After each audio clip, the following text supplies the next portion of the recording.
Creepy things your body does right before you're in real danger. Movies love to show danger arriving with dramatic music. Real life is a little less cinematic.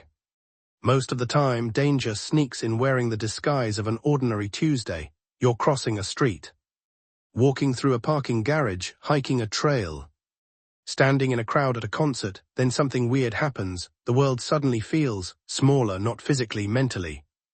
Instead of noticing everything around you, your attention slams into one single point, like someone grabbed your brain by the ears and yelled, "Forget literally everything else, congratulations."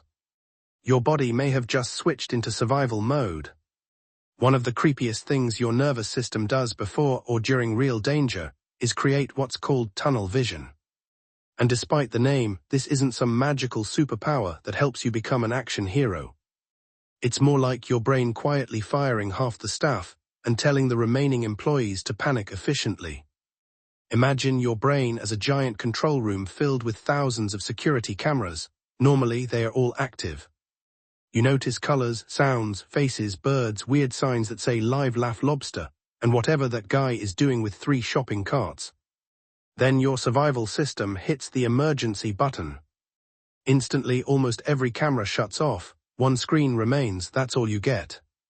Evolution basically looked at our ancestors running away from lions and said, honestly, peripheral vision isn't paying rent anymore.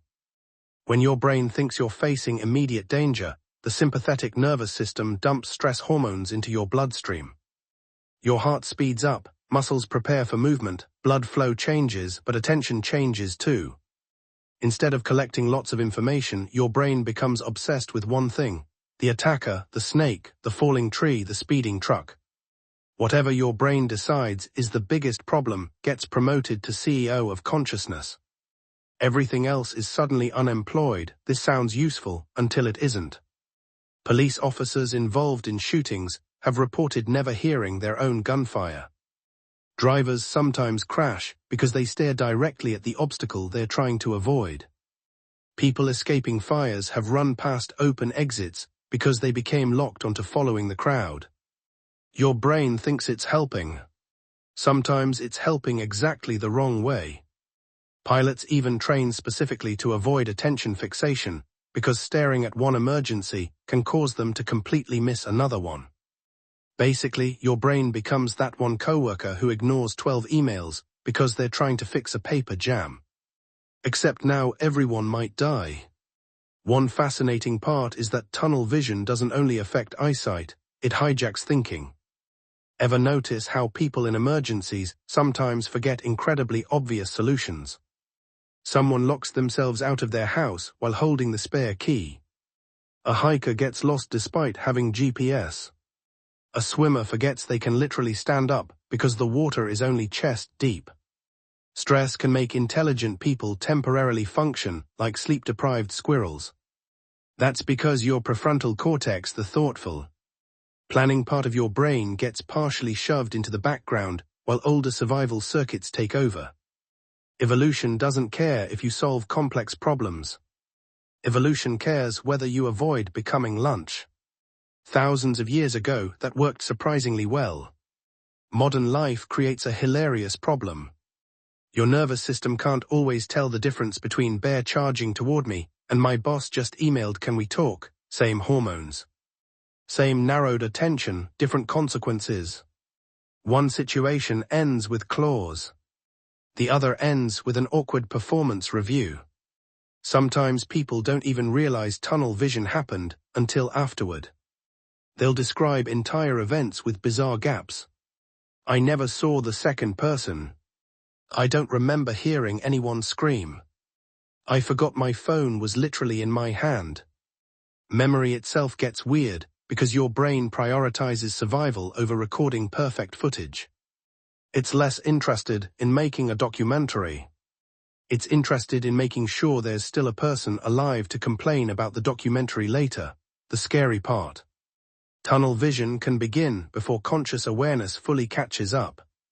Your subconscious constantly scans for threats, using patterns your conscious mind hasn't even noticed yet.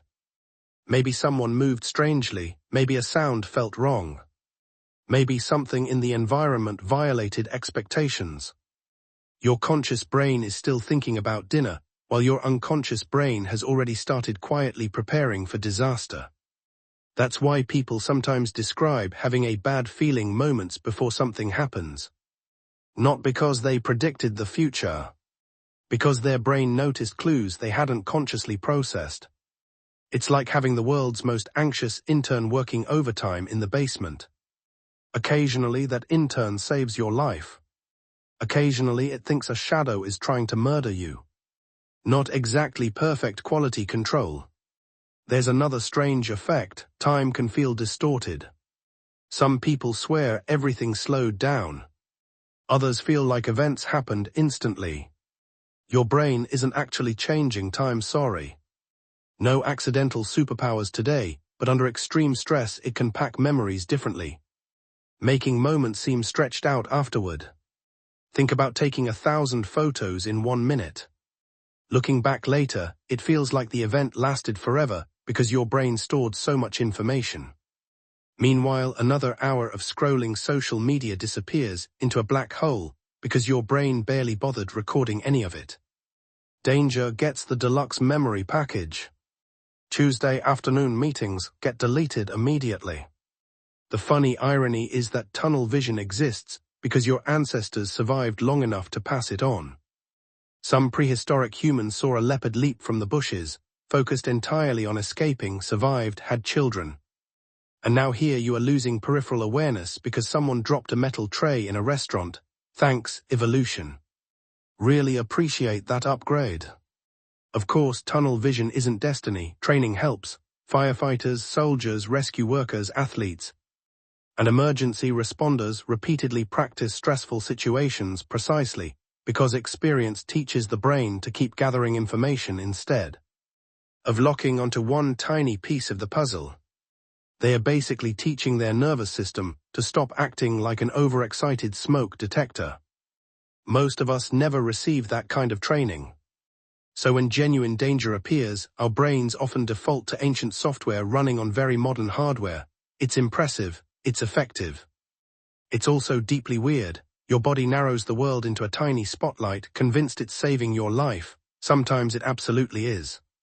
Sometimes it's just making sure you stare directly at the thing you're trying to avoid.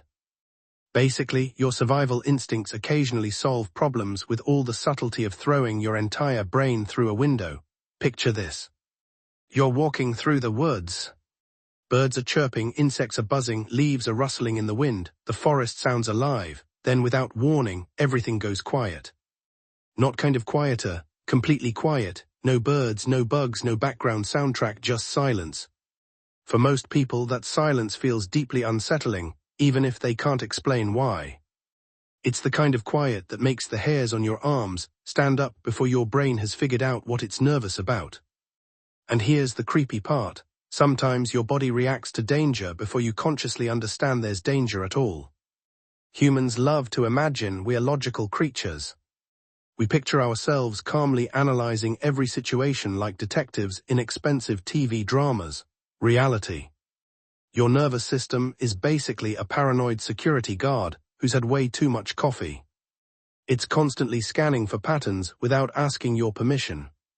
Every second, your brain processes millions of pieces of sensory information. Most of it never reaches conscious awareness because that would be exhausting.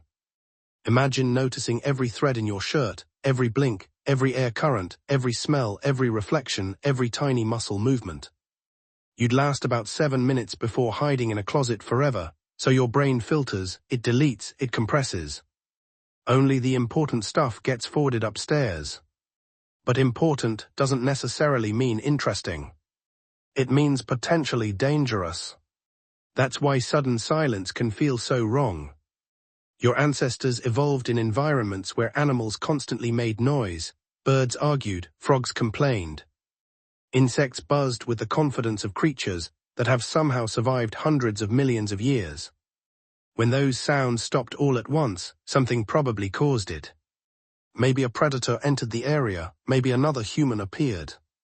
Maybe something large disturbed the environment the animals noticed first. Your ancestors who paid attention to that weird silence generally survived longer than the ones who shrugged and said, probably nothing. Evolution rewarded paranoia surprisingly often. Even today, your brain still listens for patterns in ambient sound. It's not consciously counting birds. It's noticing when reality suddenly changes. Think about sleeping in your own house. People often wake up because the air conditioner stops running, not because it's loud. Because it stopped being loud. Your brain got used to the background noise and quietly monitored it. The silence broke the pattern. Your subconscious practically jumps onto the bed screaming, "Excuse me, something is different. Thanks, brain, very subtle." Parents know this feeling better than anyone. A crying baby keeps them awake. But ask almost any parent what's truly terrifying. It's when the crying suddenly stops. Silence can be much scarier than noise. Because silence creates questions: what changed? Where did everyone go? What's happening now? Your nervous system absolutely hates unanswered questions. It would rather assume danger than miss actual danger. Which explains why creepy movies almost always remove background sound before something horrifying happens. They're exploiting ancient wiring your brain already has. No monster required, just silence, your body fills in the rest. Researchers sometimes refer to this as expectancy violation. Basically, your brain constantly predicts what should happen next. When reality suddenly refuses to cooperate, alert mode activates. It's surprisingly efficient. Imagine walking through your neighborhood every day. One afternoon, every single parked car has disappeared, nothing else changed. The buildings are still there. The sidewalks are still there, but every vehicle is gone. That would feel bizarre almost instantly. Not because cars are emotionally important, because patterns disappeared. Your brain notices missing things almost as much as visible ones, sometimes more. The same system explains why many people instantly wake up when household sounds stop. Fans, aquariums, humidifiers, refrigerators. Your conscious mind barely notices these sounds while awake. Meanwhile, your subconscious has apparently been supervising them like an unpaid intern.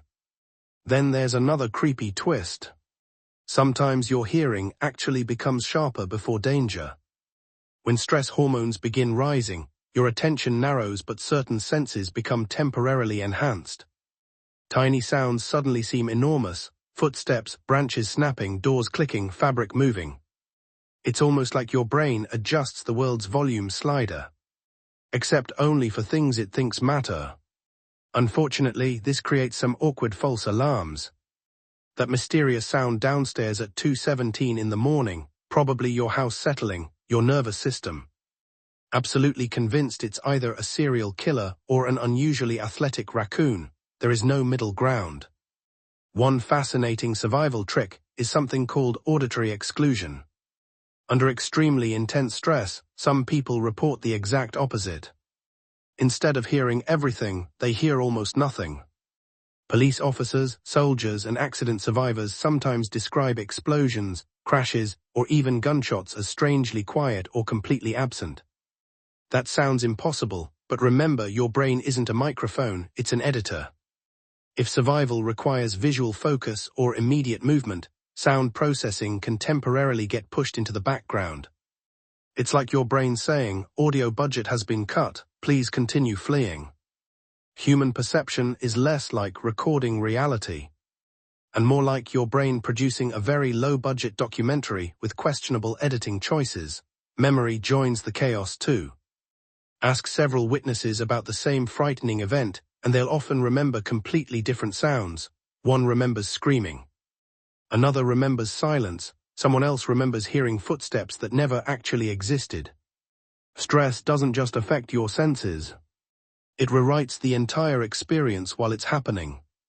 Which is slightly concerning considering this is the same organ you trust to remember where you parked. Your body also listens to human silence. Ever walked into a room where everyone suddenly stopped talking? Instant discomfort, no explanation needed. Conversation creates social background noise. Its sudden disappearance instantly signals that something changed. Maybe they are planning a surprise birthday party. Maybe they were gossiping. Maybe they all simultaneously remembered they left the stove on.